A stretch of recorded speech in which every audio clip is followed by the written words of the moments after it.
inciting to sedition and rebellion, yung regarding sa, hindi, inciting to sedition lang, yung sa Mindanao secession statements ko.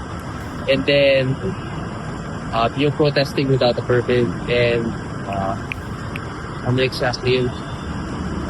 Yung parang public, yung sa public protest regarding sa October 4, sa Bordia Project.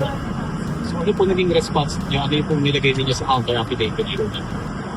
Well, outside the legal specifics, exercise of free speech for both of the complaints, and then the lack of any notable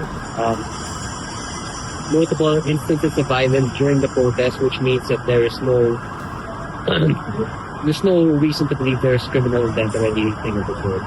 So usually, yung mga same response to the ones that I made on the Tasmania's Village protest, and also on the other legal complaint on my other code. So are you hoping ma-dismiss po itong complaint? Possibly, yeah. It's better for me if it's dismissed. But if it ever reaches court, then we already have to further legal defense. Are you confident? Are you confident? Well, it really depends on the justice system. The problem with law itself and the way these cases go is that there's no actual... You cannot say for certain what result there would be, since you do not know the mind of the judges or the prosecutors or everything. But at the same time, there are tangible and realistic patterns we can base on, and mostly these types of cases are ultimately dismissed before they reach law. Kailan mag-end yung suspension mo, sir?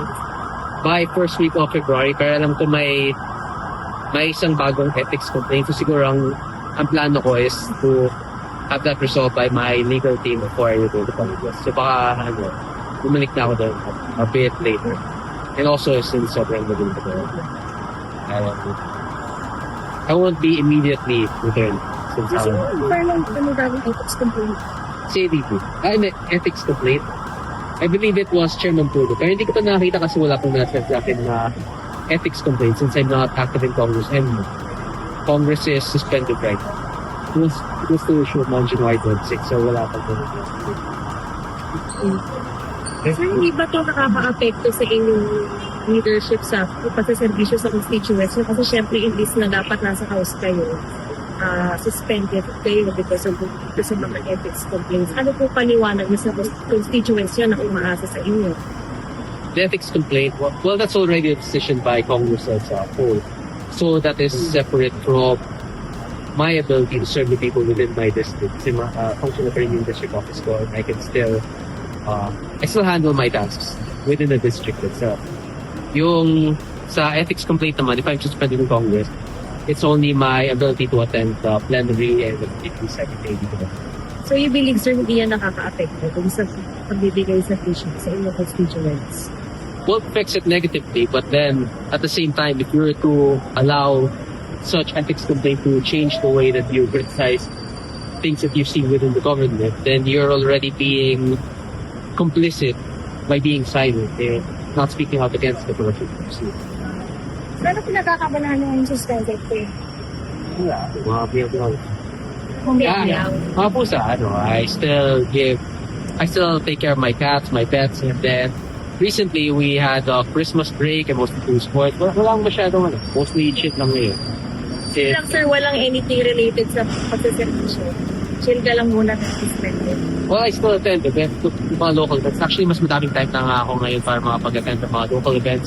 I still have regular meetings with practically anyone who wants to meet me. Actually, most private sector or other politicians. And yun lang, mostly walang masyado. I recently competed in PECAF with a 3-1 record. PECAF parties in Tagaytay, Luzon, Balkan.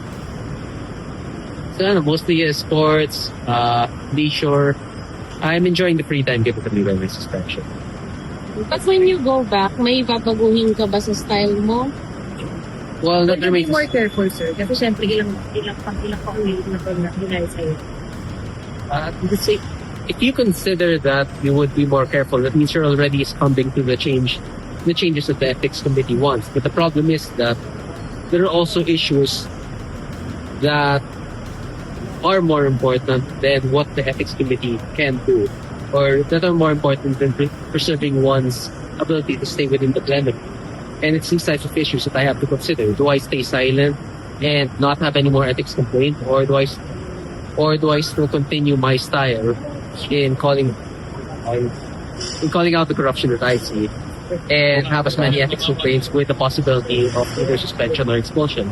Hence, those things that I have to consider and balance before I make a change in my stance.